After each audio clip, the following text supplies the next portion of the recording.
me as a We just be co-host. hosting. We just be Yeah, hosting. we be cross promoting each other, Yeah, we do. and we have the incomparable Mahogany, the artist. She has been all over the place. I mean, from one side of Texas to the other side of Texas. Uh, That's funny. and Looks she like she's she still traveling. She in the car. yeah she is and her number one. Showing it This to is her. this is jazz. I'm a jazz guy. Love jazz.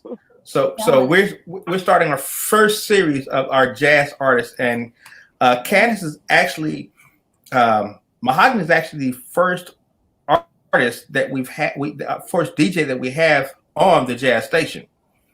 She goes on from 7 to 9 every Thursday, and her shows are hot. I mean, she brings out artists that you never know of. And it's like, okay, who is this? Where they from? Where can we hear from? So, uh, Candace, how are you doing today? I'm doing well. This is cool. I'm glad to be here. I wanted a better intro, but I get tongue tied every once in a while. Oh, no problem. So, question: hmm You're into jazz. What got you into jazz? Well, funny story. I started off, singing, performing, and producing hip hop music. Actually, and I was doing R&B. And me and my sister are musical like lovers. We love old classic musicals, and so what I didn't know was a lot of the songs in those musicals are considered jazz standards. So I knew a ton of jazz songs and didn't know that was the thing. So I met Jason Davis, and Jason was like, "Yo, you know a lot of jazz music. You should sing jazz." So I did it, and I mean, it revolutionized my music as far as just the the the broad span of things that I'm able to do now on stage and with Hmm. audiences. It's just made everything that's like here all the way up. What was your first show? My first actual performance show. Yeah, Are you talking about my radio show, or are you talking about no, singing music? your first No, jazz show. as an artist. As My an first artist. What was jazz. Well, like I said, I started off doing hip hop and R&B years ago. I've been doing music professionally since I was about 11. But as far as mm, jazz goes, I think I probably started singing jazz about 15, 16 years ago. I remember the first time I actually got asked to do a jazz gig was, again, Jason had a women in jazz event downtown in Deep Ellum off of Exposition, I think it was, and I did All of Me, Billie Holiday, and that was the first time I'd ever been asked to sing jazz, and mm, that's when he was like, "Why aren't you singing jazz music?" And I started. I was nervous I was a nervous wreck trying to do it because it was something that I loved, but it wasn't something I had exercised on stage. I'm up there like I'm used to like hip hop dancing and Hmm. singing hooks for the cats and doing that thing. So it was real. Uh, inside of me, I was a jazz artist in my own bedroom, but to do it in front of people, it was really cool. So I would say it was about 16 years ago that I did my first jazz, quote unquote, jazz gig. Yep. So wow. you couldn't pop lock while you was doing your first jazz show, could you? Or, She or, could have or if Could she wanted to, not. I couldn't then. Now I could probably get away with it because though. now we could probably get away. But then no, it was and I didn't know learning to be a quote unquote jazz artist. I thought it was this extreme side of what I was doing. But now that I'm actually in jazz like I am, I'm actually exploring fusion jazz and all sides of jazz music. I just realized that jazz is a little bit of everything. So Mhm. it's actually brought me back to my roots of R&B, hip hop, poetry, all of that stuff that has always been kind of a part of the more contemporary jazz. But even going all the way back to your freedom writers and your beatnik time and all of that. I mean, all of that was there, but people weren't calling it jazz. When you think about jazz, people would say, it's that loungy music, that Mhm. boring music, Yeah, that the thing. scat music But it and is everything. absolutely not. Yeah, Mhm. it's absolutely not. And I think that's what inspired me to do the show the way that I do it because mostly everything that I play on the show is jazz, but it's the full spectrum of jazz from big band all the way up to jazz fusion, which you would consider maybe funk. Mm-hmm. or neo soul or you know, even a little bit of rock. I mean, it's just kind of a little bit of everything. So it's been fun kind of taking that journey to get where I am now. So once you got into that jazz, what was your biggest takeover? Like in your mind, when you said, "Okay, this is going to be huge for me." When the light came on, and said, "Okay, this is it." I think what jazz allowed me to do, and I think Liz Michael is a prime example of this. What jazz allowed me to do was interact with the people in a certain way. If you watch like old Rat Pack movies, and you know, like some of those guys, how they Mm-hmm. banter and play with the crowd, that became a really big thing for me at my shows, because a lot of my audience starting off was like 50 and up, older couples. They would come out to have, you know, hear the good music. They wanted to know you. So these were people that were going online, finding my music, buying my music. They started to know me as a person, not just the girl that was on stage singing. So it gave me a lot of room to just kind of become friends with the audience, and that made me relax. You know, it was like Mm-hmm. joking about stuff, talking about, like, if we decided to do a Jill Scott song, reminding them that everything that I did on stage was all jazz, even the Michael Jackson song. You know, just having jokes and having a good time with them. But I think that's been my niche. I think that's one thing that people have always said they really enjoyed about the shows was, you know, kind of getting to know me, and just the interaction with the audience, and then, you know, the singing of the songs that they don't normally hear. Mm-hmm. Jazz singers sing jazz songs that they didn't know had lyrics, that maybe someone had come out and wrote lyrics to, or even I wrote some lyrics to. So that's kind of, those two things have been kind of my thing, doing songs that are rarely done by jazz vocalists, and then just playing with the crowd and having a good time with them. Okay. Who was one of your first teachers? I know you keep mentioning a couple, so give me a couple of the teachers that you had to help you along in this plight. Now we're not talking about the radio show right now. We're just talking about your jazz life.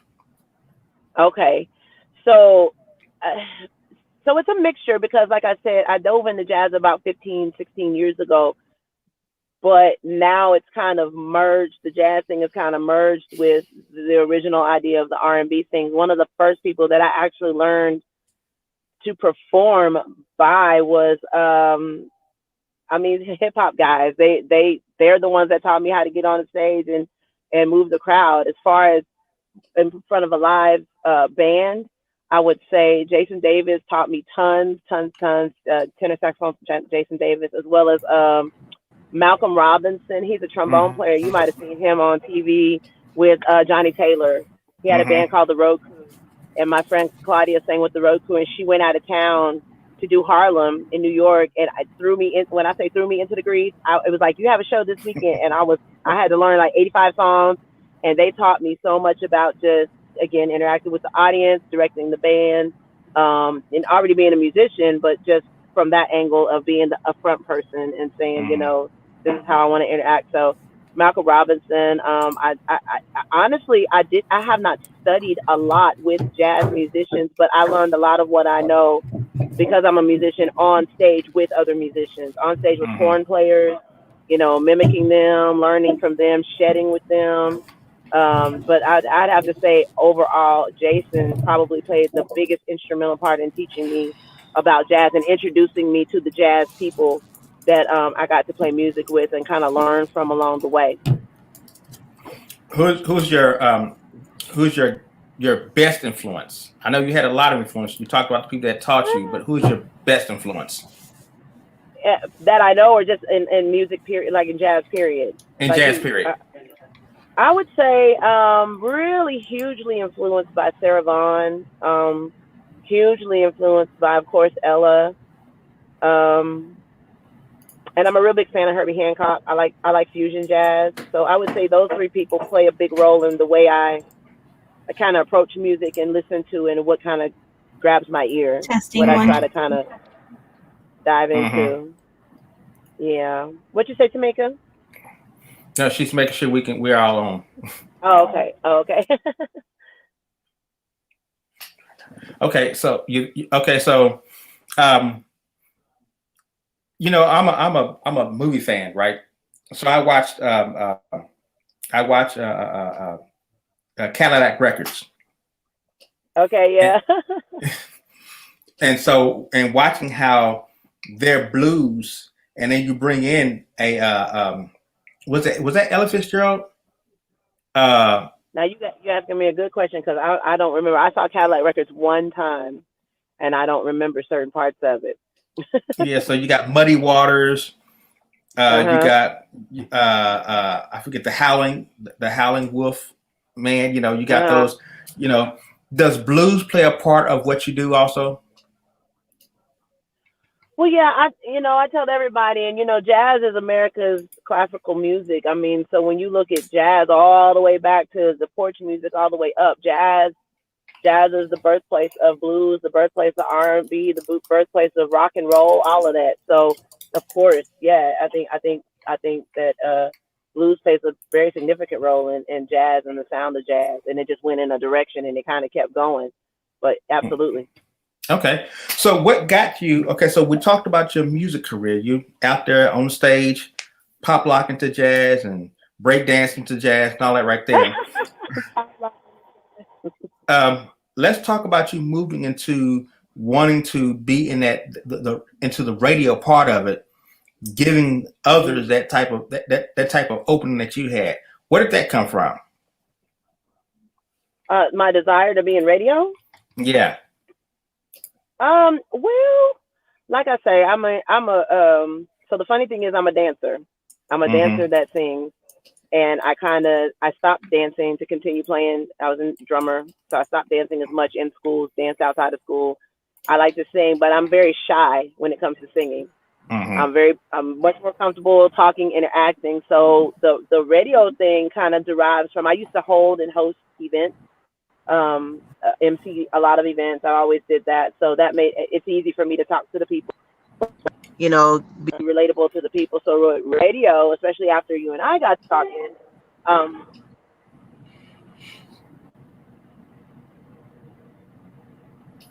hand. So my phone just rang. I think what made it a lot of fun, deciding to do the radio thing, was just knowing that I would be able to kind of create my own path and play the music that I love and really talk about the artists, because I've also always been an artist that supports other artists. If you're an artist that I know, I'll buy your music, I'll buy a ticket to your concert, I'll come out, I'll talk with you. So I think that's just because that's what I've always been. I've always been a person that wants to put other artists on stage and share my space with other artists. My whole band, they're all amazing musicians in their own right, and I always like talking about them. So I think radio is a great place to exercise those things, to really, even though I'm an artist, to be able to say, hey, I'm an artist, but I respect these artists too, and I love what they do, and I want to be able to share it with everybody. So I really appreciate the opportunity to do that with 411, because it's just been like a learning experience, and I've gotten to connect with way more artists just to be able to say, hey, I've got a show, I want to play your music, and getting to talk to them about their stories, and just then the chain reaction of learning about an artist and artists they work with and all that. So it's just been a really great learning experience. It just derived from me liking to support other artists. Well, now I have a question. Who's your favorite artist? Who's your favorite jazz artist, male, and who's your favorite jazz artist, female? Who's my favorite jazz artist, female? My favorite jazz artist, female, would have to be, like I was saying, Ella. I really love Ella Fitzgerald. I really love Sarah Vaughan. Sarah Vaughan's one of my favorites. As far as vocals go, like I said, I really love Herbie Hancock. I like what he brings to music. I mean, Miles Davis. I'm a producer that has kind of the hip hop thing has really been instrumental, but being able to explore how you can use all that stuff and how jazz has played such a big role is really, really dope. I mean, even Stevie, a lot of people know his radio stuff, but the stuff that he did as it relates to jazz music is really phenomenal. Even Prince, like, their jazz stuff is really, really dope, and people maybe just don't know about it until you tell them about it. So those people, probably people that everybody loves, but maybe like a B-side version of them, and the things that they did that everybody's not maybe as familiar with. Yeah, that people don't know. Exactly. They only know what's on the radio. They don't know what's on the the B-side that's been cut exclusively that never really gets heard. Exactly. So, yeah, that's awesome. Okay, so I want to back up for a second because you said something that we really just kind of glossed over, but I want to go back to that. So you were the original, you was original Sheila E. You was a drummer. No, no. No, I played drums. I played snare. I was in snare line, marched. I wanted to be the first female snare drummer at Grambling, and the chick made it there like a year before I graduated high school and dashed all my dreams. But I don't play set really much at all, but I did march. And all my kids played, so it's always been a big significant thing in my household is drumming. But did that. So yeah, no, and the funny thing is we actually got hired and we did a Sheila E. review show, and it was really great. It was 3 drummers led by Pocket, is a drummer here in Dallas, Danielle, and I was on keys and keyboard, bass, and strings, and another girl was on, and it was just a whole female band that did a Sheila E. review that was really crazy. I wish we could do that again. But funny thing is, I didn't play drums in that show. I'm glad I didn't play drums in that show because I was thinking. I bet that show was hot though. I can just hear it. It was fun. All right. So you didn't bounce the stick off the floor and went to see. I tried. I mean, so the drum line that I went to, keeping in mind, I'm at a 5A school in a predominantly white neighborhood, so we were. Oh, yeah. We were we weren't like Lincoln and them. We were going to DCI contests and doing different things than what those schools were doing. So yeah, we had to learn how to do all kinds of tricks like that just for our halftime show. We were doing all kinds of stuff, and we were a gigantic drum line. So yeah, tricks were part of the deal. Yeah, y'all y'all at church music band? Oh, ooh. Y'all didn't break nothing down, did you? Can y'all hear me okay? Yeah, we can hear you okay. Your face is frozen, but you're okay. Yeah, okay, because I did something and then my mic is doing something strange, but I'm gonna keep talking, just making sure that you can hear me. Yeah, we can hear you great. Okay, so okay. We can move forward. Talk to us about Jazz Because. Where did that whole thing came about? Okay, so like I say, I grew up in Richardson. Always wanted a kind of to have a place where I grew up in Richardson. Grew up at First Baptist Hamilton Park. Curtis King was a member of my church. Mm-hmm. So a lot of the cultured, artistic things that we got exposed to and got to do were through the vehicle of the Black Academy. In addition to that, we were familiar with Dallas Black. We were familiar with South Dallas Culture Center. But being in Richardson, we always had to go south to experience those things. We didn't have anything north of 635. So I always said I wanted to have a place. When I grew up, I wanted to have an art place. And so one day, after talking about it, Jason and I were sitting around and he was like, let's go get you a place. So we went and we had just worked for the city. We had these 2 checks with some money and we went and we got a space.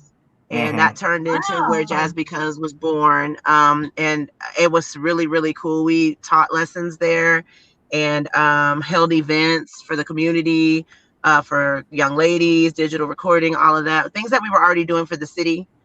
We had a space to do it in. And that's just grown now. We're in a new bigger space in North Dallas. It's 3,000 square feet. We have a side that we teach on and we have a side that we hold events on. We've been doing Tuesday night jazz for almost a year and a half now. And with COVID shutting down, we stopped everything, but we're celebrating our 6-year anniversary, October 14th. So we're going to be posting up our events, but each day from Friday through Wednesday, we're going to be doing a different event just to honor all of the events that we've done over the years that kind of held the most weight in the community. So, But Jazz Because we serve the whole family. Our students are as young as 3. I've had a student as old as 95, and we do things for seniors. We do things for troubled teens. We do things for, of course, toddlers and children. And we have adult students, just like we have children's students too. Wow. What about radio online radio owners? Y'all do things for them too? Because yes. I know 1 or 2. That might need help. Yes. For sure. We have, you help networks? radio networks? You know what? I don't personally put them together, but we have a team of people that we kind of bring third party events in, and they do. You know, you talking about a networking event? Is that what you were asking? No, I'm talking about for Cedric for 411. Oh. Y'all got classes and stuff like that, you know.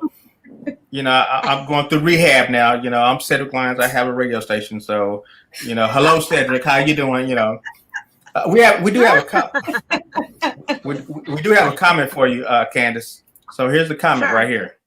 So say, Candace, I love me some Prince. Sheila E., can you sing a few bars? Show you one of your favorite bars of your favorite song. I love me some Prince and Sheila E. Can you sing me a few bars? Who did ask that question? Let me see. So one of my favorite Prince songs. Yeah, I can't believe y'all making me do this right now. One of my favorite Prince songs is "The Beautiful Ones." That's one of my baby. What's it gonna be? Baby. Is it him or is it me? I think it says. Don't make me waste my time. Don't make me lose my mind, baby. That's all I got for you. And I'm gonna say the words wrong. There you go. But that's absolutely one of my favorite words. You got it. But with Prince, it's hard to say. He's got so many great ones. It's really, really hard to say which one your favorite one is when it comes to him. Oh, he said Raspberry Beret. Yeah, that's a good one. Yeah, Raspberry Beret. But see, Prince, the whole 1999 album is fire for me. And then you've got Under the Cherry Moon. That's fire because it's stuck at classical music. And then you've got what is my other favorite one? On that same album? I don't even know the name of this record, but it's the one with him with the hair, the permed hair. Oh, when his hair was permed? That's great too. Yeah, that's a good one. That's a good album. When his hair was permed. He's great. And I mean, Sheila E. So a lot of the music that I like by Sheila E. is instrumental. But one of my favorite songs that I like that she does is, of course,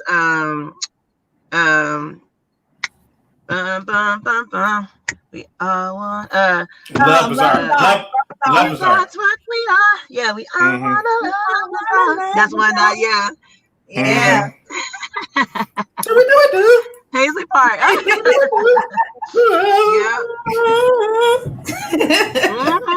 Yeah, that's the good stuff. And it's funny, I have a friend, his name is Foley, and he's a bass player. And I don't know if you've ever heard of this guy, but he's amazing. You can see him online. He plays this. It's a bass, but it's a little bit of a higher register. And he played with Miles Davis, and he was really good friends with Prince's camp. And he was the one that kind of hit me to some of Prince's B-side stuff too, as well. Some of the stuff that you probably wouldn't hear on his albums that he did, or you wouldn't have noticed as much on his albums. So yeah, I really fell in love with Prince after listening to some of the other things that he wrote that, you know, maybe he did with other artists, or he, you know, just didn't record himself. Okay, two other questions before we get into the radio part of it. Do you still have your Merry Christmas from Mahogany album CD? Do I still have the Merry Christmas album? Yeah. I do. Okay, I want to use that for our Christmas shows. Sure. On Jazz. Yeah, that would be awesome. I have it. I need to record more Christmas music. It's funny. I do an orchestra gig every year with the it's called the Odysseus Orchestra. They're out of McKinney, but now they're the McKinney Philharmonic. And so the cool thing about that concert is all of the featured artists, we arranged our own orchestra music. So the music that the string players are playing behind us, we actually wrote and arranged ourselves. So that was the first time that I got to do that last year, and I'm hoping that we can record it this year so I can actually share it with everybody. But I cried when they played it the first. They laughed at me. We were at rehearsal and they were like playing it, and I was like, oh my God, y'all sound so beautiful. And it was really, really neat. So I'm hoping that we'll be able to record that music and share it with everybody, because it's, you know, music that we actually got the chance to write ourselves. Yeah. That's amazing. The second question it was really, really nice that when he offered us the opportunity, I was kind of like, I don't know. And so we got to do it, and it was really a learning experience for me to, you know, actually sit down and orchestrate music for. for strings. Okay. I'd never done it before, so it was really, really fun. The second question. Now we got another comment, but let me go to the second question though. How was it like sharing the stage with a Roy Hargrove and a David Sanborn? How did I like sharing the stage with Roy? Okay, so that, I mean, Roy, I've actually gotten a chance. Jason and Roy are really good friends. So Roy would come in town and he would come to our gigs. I've done a couple of workshops with him there, and he was just so chilled and just so like, there's nothing about him that made you feel like you were playing with, you know, a superstar. He was always very personable, very like everything's cool, no tripping. So Roy was always great. David Sanborn, I was really young. I was a teenager when I did that show, and we kind of opened for him. Mm-hmm. Got to meet him. He was very, very nice, very amazing musician, but no, you know, nothing weird about that either. He was just a really, really great guy. And he talked with us a lot about his experiences and his music. And I enjoyed both of those guys. Okay. Let me get to another one of these questions here. I'm not coming up with these. What is your practice routine like? Woo! Okay, so like when I am practicing like I'm supposed to be practicing, my practice routine is like basically spending a few times out of the week shedding. Like I'll find a song that I like that I haven't played in a long time, and I will like I'm talking to somebody at the same time.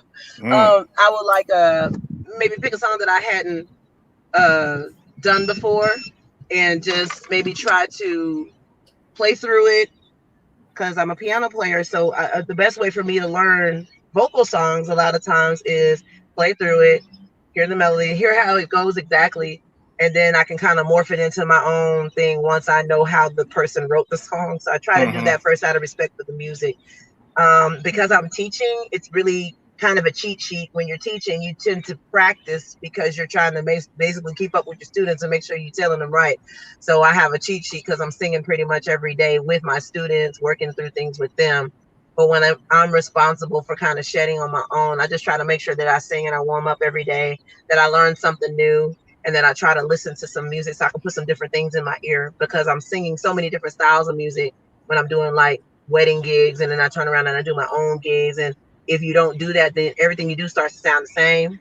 So you have to kind of just mix it up. So my regimen's probably a little different than, you know, just like the average person, because I'm working a lot. So I'm constantly learning new songs. I'm constantly trying to stretch my range, constantly trying to, you know, do it. So that's, you know, kind of how I have to do to keep up with myself. I guess if that's the best way to put it. Okay. That makes sense. Yeah, everybody does things different. So now let's get into the whole radio aspect of it. How has you talked about some things about how radio's opened some doors. What other doors are you looking for within this radio business to be able to open a lot more for you? Oh, with radio, I think what would be really cool for me is, I again, because I really like to support other artists, I would like to take that portion of what I do radio wise and make it a little more mobile. I'd like to be able to go out and capture opportunities of me actually speaking with artists at their events or going to places kind of as a media person, and just being able to, you know, kind of be in the mix. Because I do have a lot of friends that are musicians and that are out there. It would be just nice to be able to, you know, communicate with them on a different level, not necessarily singer to singer or musician to musician, but, you know, a person that's actually coming to show some love and wants to bring what they do and share it with other people. From that perspective. So that's, I think, the main thing that I'd like to see myself do a little bit more with the opportunity to be on the radio, is just bring a little bit more of these artists kind of, you know, just regular having a conversation so you can get to know them outside of them being, you know, mega awesome super musicians. Okay. Well, Tamika, you writing this stuff down, right? Huh? He said, "Am I writing this stuff down?" Oh yeah, I am. You best believe it. I am. Yeah. I got her. I am so sorry. I can barely hear you guys, and it's bothering me, and I don't know why. Is that better? I can hear you, but it's coming like, okay, so I'm on my phone, right? So it's coming like out of the little phone speaker. At one time it was coming through my Bluetooth in my car, and now it's not. So can I pause my camera for just 1 second to do something really quickly? Yeah, that's your Bluetooth not working. Okay, let me do this. Okay, while she's pausing her sound and phone to get everything to working better, give you a little background about Miss Mahogany. Candace, oh, she's back again already? Okay, are you? Okay, yeah, let me give you a little background about Candace Mahogany. She's a native of Dallas. She's native of Richardson, Texas. Candace Miller is her, government name. You just giving her government name to everybody. Her government. Well, she got on her government website. So, she's performed at Sambuca, Sage Jazz, Brooklyn's Jazz Cafe. Remember Brooklyn's? Yeah, Sandagas. Oh yeah, Brooklyn's was my spot. Yeah. Who you telling? She performed with Roy Hargrove, Jason Davis, jazz vet Roger Boykin, Victor Orlando.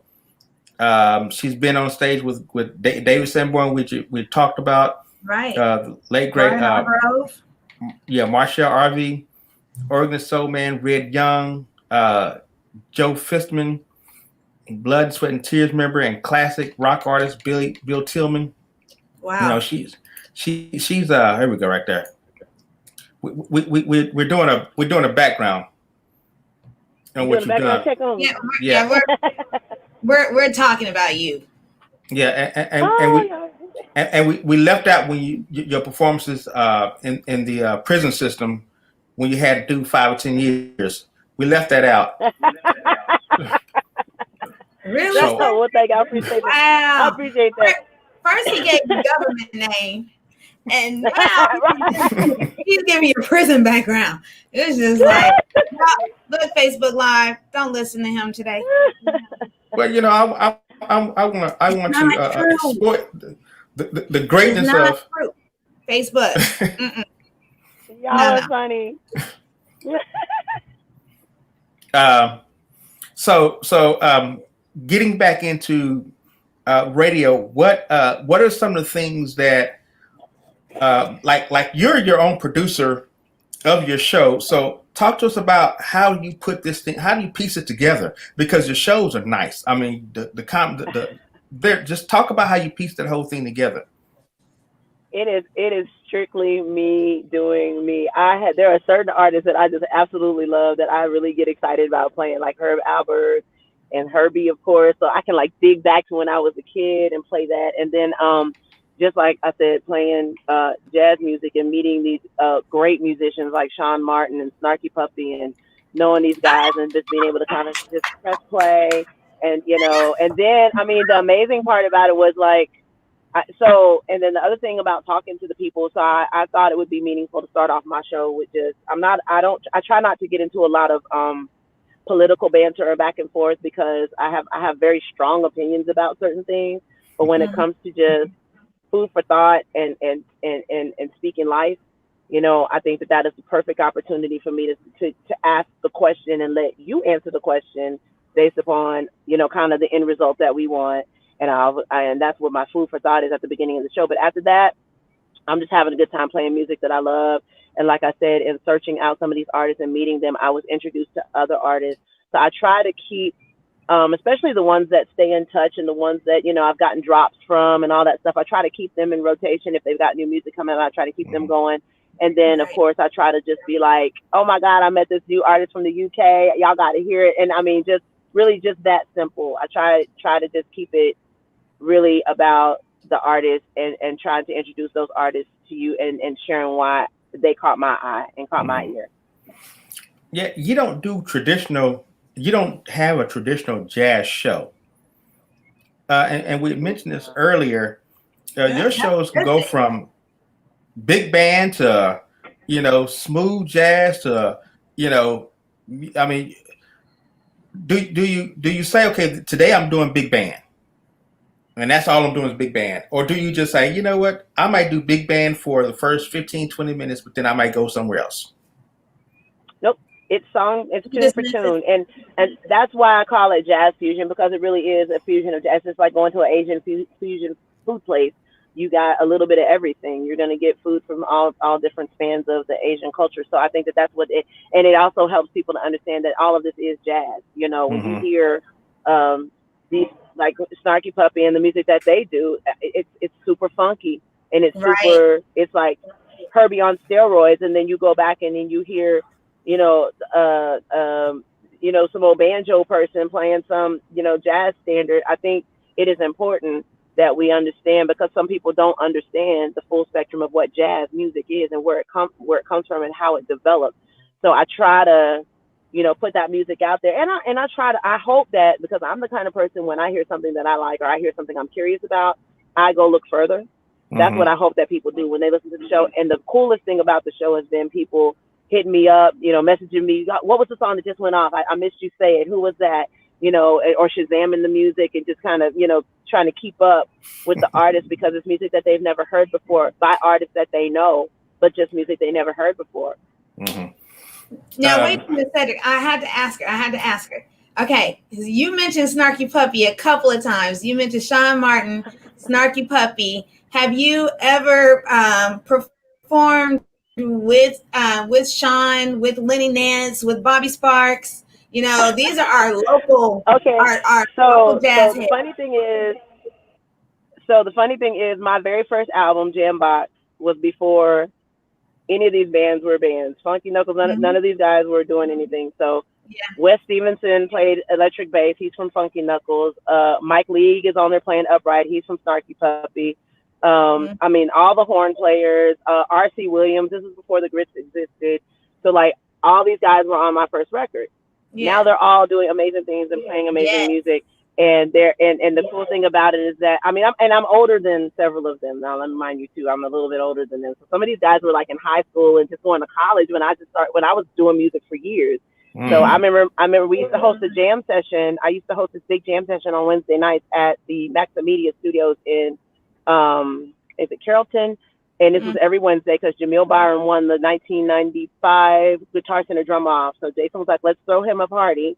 We did it. Hundreds of people would come every week. And this is where all these guys were getting together, because they were on the road. They were on the road with Chrisette Michelle and with Cher, and they were young. And so they would all get back together, and they hadn't played together since high school. So this was kind of a beginning. And eventually RC started doing the Wednesday night jam session. But that started off at Maximediya because we wanted to honor Jamil Byron. And this is when Mike League and these guys from Snarky Puppy were still at school in Denton, and they would drive down and come and play. So, I mean, I've known these guys and had a blessed opportunity to interact with these guys on different levels. I mean, I haven't actually sung music with Snarky Puppy, but several of the musicians that are in that band are guys that I've known for years. Right. And we all run in the same circles. I sing with Sean's Go-Go band. We've been doing the Go-Go for 10 some years since he turned, I can't remember.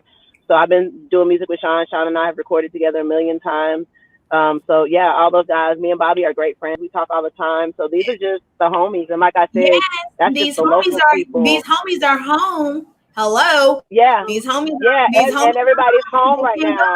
Everybody's home right now. You have a venue. Right. Hello. We need to have some type of like a private jazz shed session. Well, I'm just gonna put that in. The funny thing is, Jazz, because we host a jazz jam session on Tuesdays, and that's exactly what I do. I mean, I've had Daniel Jones is Justin Timberlake and Janet Jackson's music directors. He comes and plays with us when he's in town. Lucky Peterson came and played with us. So these are guys that are friends. It's not just they're celebrities now, but my very first band that I ever had in Dallas was Spud Seawright, Lamont Taylor, and Daniel Jones. These three guys came out and played music for me before they graduated from high school. So I'm saying all that to say that when they're not out there on the road, they know where to come. They know to call you. We eat dinner. We have a good time. And, when they're available, they come and they support the things that I do. And I try to show them the same support on a regular day. Like, hey, babe, what you doing? How you doing? Not, asking for anything, not bothering them about their profession, but just being friends with them. And that's what I like about, the opportunity to do this, which is I can call them and say, hey, I got a radio show. Can you send me a drop? Be like, yo, this is Sean Martin. You're listening to Mahogany. And these guys are doing it. So that's been the fun part. It's just being able to not necessarily pull cards on anything, but just know that I have the support of these musicians because they are really, truly great people. And that's all. They're just great people. Yeah. I have a comment. Sure. This right here. What musicians from the 1900s onward would you have made up in your dream band? Let's see. The The funny thing is, most of those musicians are actually now in here.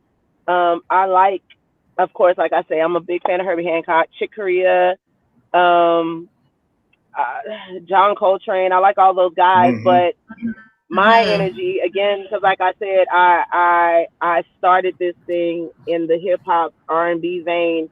So the musicians that have that finesse of jazz that can still bring me that southern country funk, hard thump are the cats that I run with. You know what I'm saying? So drummers like my band is my dream band. I got Frank Mocha's on drums. Yeah, Frank Mocha's on drums, J Mac is on bass, Larry Davis is on keys.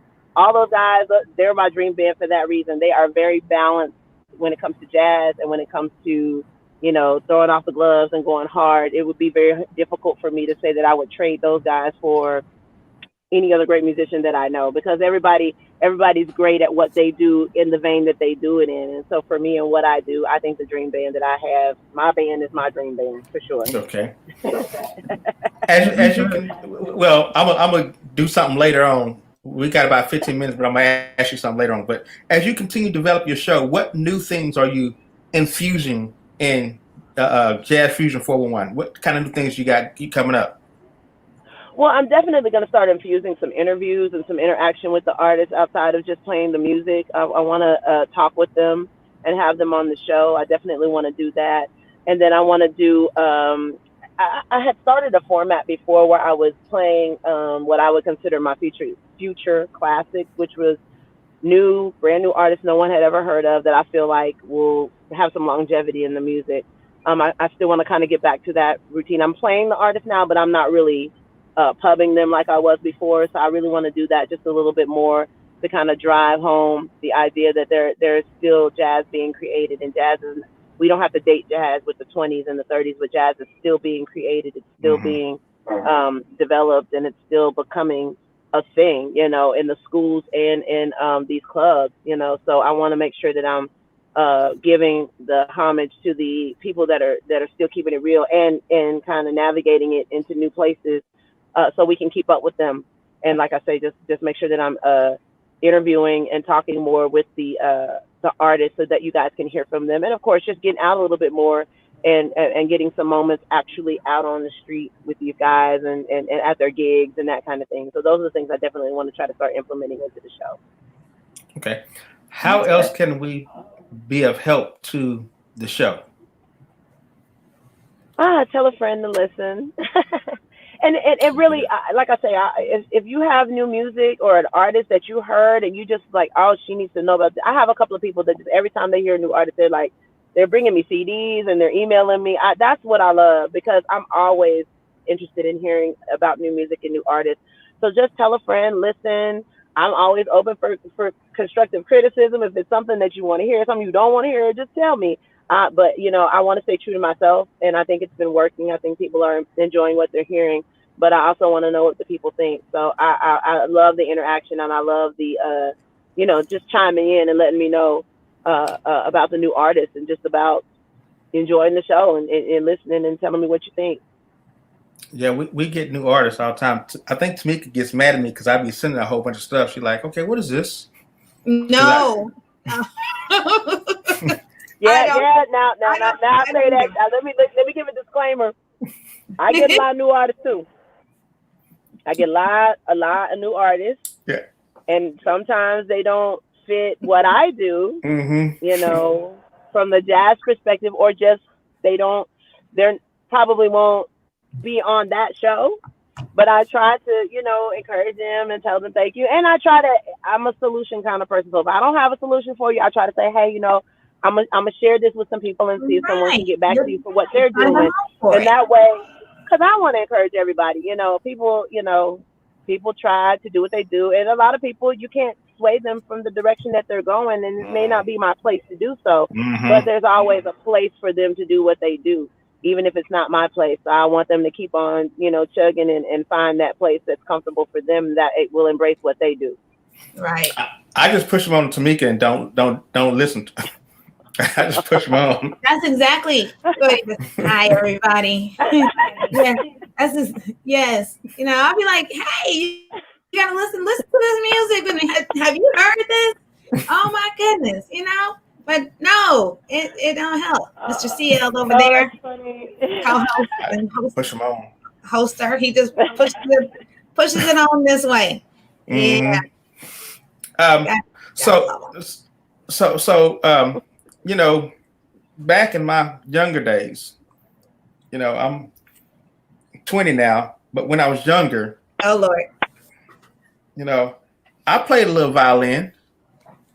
All right. Yeah. So can we put that in your band? Can I be a part of the band? I played violin from the 3rd grade to the 9th grade. And you want to be my band? Yeah. Oh, Mahogany, what you gonna say, honey? No. This is where she gets really polite. No. Okay. Yeah. Can I? Well, just like he pushes. I encourage you to keep playing and keep playing and keep playing. I mean, I can't say that what I'm doing, there's a place in that space for you, but I think that you just got to keep on playing and then see where the world takes you. You're struggling. You're struggling to come up with a good answer, aren't you? There is a place. So when are your classes starting, Mahogany? Because I think he wants to come and join the class. Well, you know what? We're teaching now. Refresher courses. Refreshers. We started doing virtual classes, and I think we grew, from doing the virtual classes because parents, they don't have to drive all the way where you are. It was easier for them. And I mean, send him the Zoom link. We have a great violin teacher. I will have to send you his information. That's a good way of saying you ain't getting in my band. No, she technically did not say that. She said they have a great teacher that will be able to help give you the refreshers to work towards, possibly maybe one day. That's almost like it's not you, it's me. That's almost like it's not you, it's me. You know how you break up? It's not you, it's me. It's me. I just, You will only hear this on the 411 Entertainment Spotlight. No, but so what's next for you? You're getting ready. I know you're getting ready go into another meeting and everything. I know you're out there. What's next for you right now? And this is from. I mean, we're trying. We got a couple of recordings that we're going to do. So that's what we've been doing here lately. We did a really dope recording with Louis where they filmed us like 15 camera shoot. We did some stuff off the record, so y'all will be seeing that soon. Played the Freeman. We'll probably be back there soon, and we'll be at Attaché Cigar Bar on the 30th of October. And so that's been cool. We've been doing some really kind of nice feature kind of sets where we're playing our original stuff and hanging with the crowd. But I think a lot of the virtual things will keep happening. A lot of recording is going to keep happening, and hopefully we can prepare for the beginning of the year, spring. If everything goes the way it should, that we can go back out, because we had just gotten back from LA. That was kind of our first little stint of our tour that we were trying to put together, and then COVID happened, so all that just completely stopped. We had a really great time in LA, but hopefully we can start back in the spring where we left off and go out and play some music. Band is fire, and we had a really great time, so we just want to go share it with some other cities. So that's kind of what we're working on right now. You're talking about the cigar bar off of Camp Wisdom? Attachés? Yeah, okay. I've been there before. Nice. Very nice. Very nice. Having a good cigar, too. Yeah, you'll have your cigar. Are you booked for Locke Johnson's playground on a Sunday? We've done the playground before. We did it before we went out. Did it go before we went to LA or after? I think we did it before we went to LA. And like I said, by the time we got back, we came back the end of January. Within a few weeks, all the gigs had stopped, so we haven't really done anything. But yeah, we've done Locke's playground before. Yeah. Okay, so can we get some drops from you so we can put it to the radio on the radio station, and some promos from on the radio we can put on the radio station? Of course, yes. Actually, I already have some for you. My friend Ernie G, the DJ, he's great. We put some drops together for you, so I'm gonna send them over to you. All right, cool. And then what we're gonna do is we're gonna continue to promote anything you do. So the attachés, if you decide if you're going out there, was it October 30th? Yes, Friday, October 30th. Yeah, and then you got a comment from Lenny Nance. He says, "Hey, Lenny, Lenny's the man. Yes, have I done music with Lenny? Me and Lenny go way back all the time. Anytime I need anything, I'm like Lenny. Lenny is the best. Okay. Lenny is Dallas's favorite keyboard player. Yes, he is. He's a regular at our jazz jam too. He comes out all the time and hangs with us. He's great. Yeah, and he let us know that too when we had him on too. He's the best. But yeah. So Attaché is like on October 30th, right? Yes, sir. Okay, yeah. So we want to try to do that. We definitely want to support you in doing more things within the city that we help put together. Sure. So that whatever you're doing, the radio station can be that backer for you. So and like I want to go out there. So if anybody's having an event or something special, let me know. I'll try to go out and just talk with the people and get some information. That's really important to me. I mean, I can be behind the microphone and talk about things and reach people, but I would love the opportunity to go out and be there and see the people and pick up the vibe. And because a lot of times you go to those things and you see the people that you're there to see, and then you come across the person that you didn't know you were going to see. And that's always really cool too. Well, tell us how to get in touch with you. I know it's running down on the screen, but talking is better. All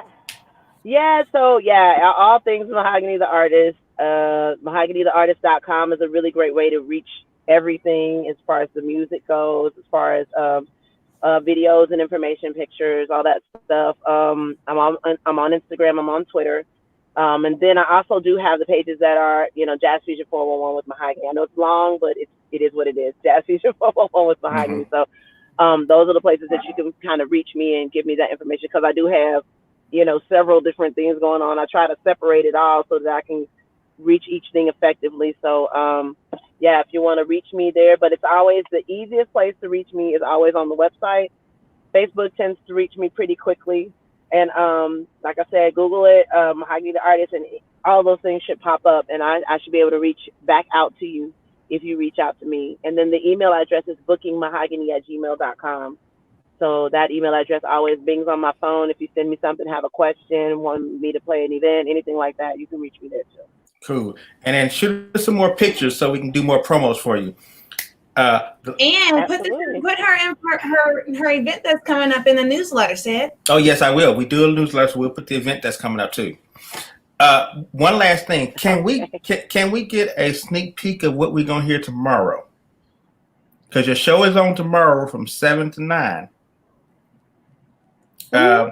Is there anybody that you want to just put out there that okay, y'all gonna have to listen to this right here? You mean a song? No, not a song. Like an artist or something. What do you have your show together for tomorrow? You're wanting to know what's gonna be on the show, like what artist? Yeah. What artist are you excited about?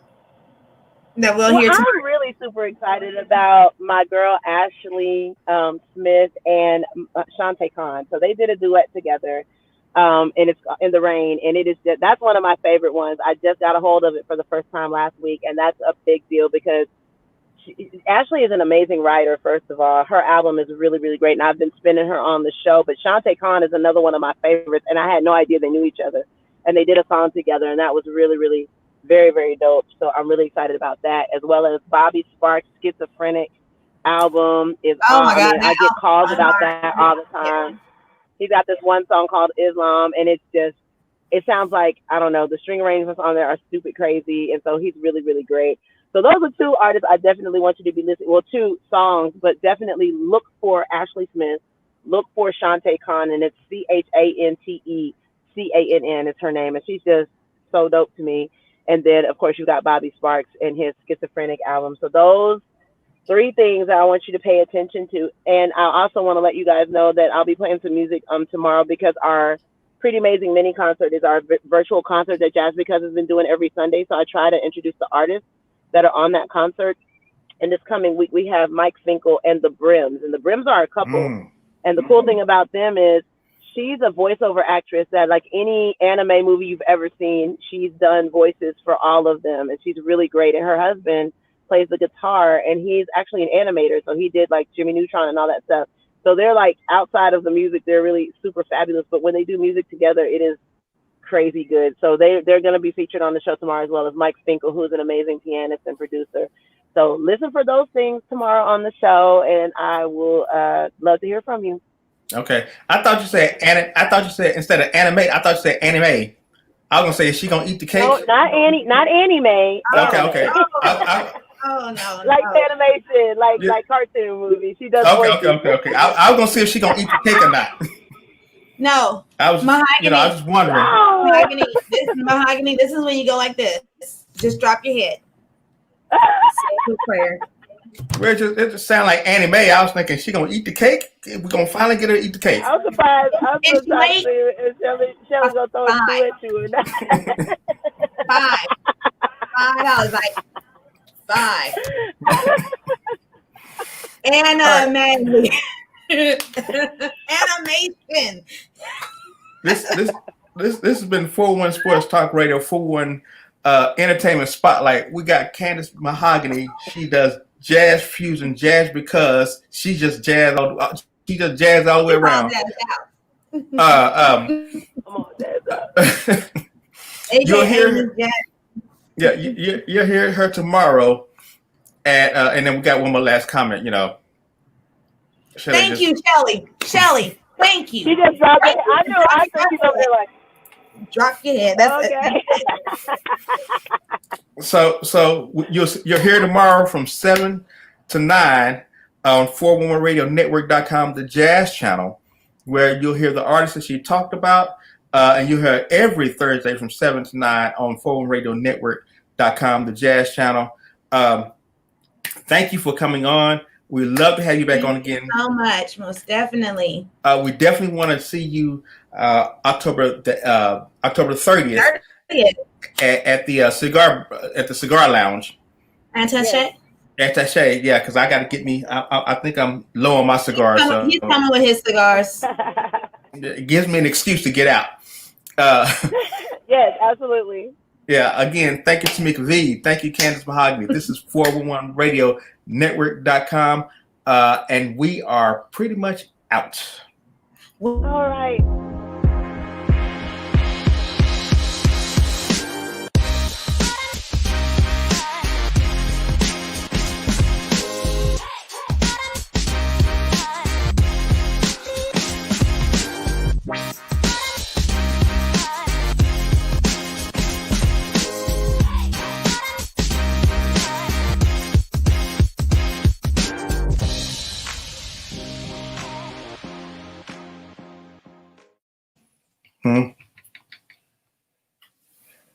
If I had a shoe, I probably would have thrown it.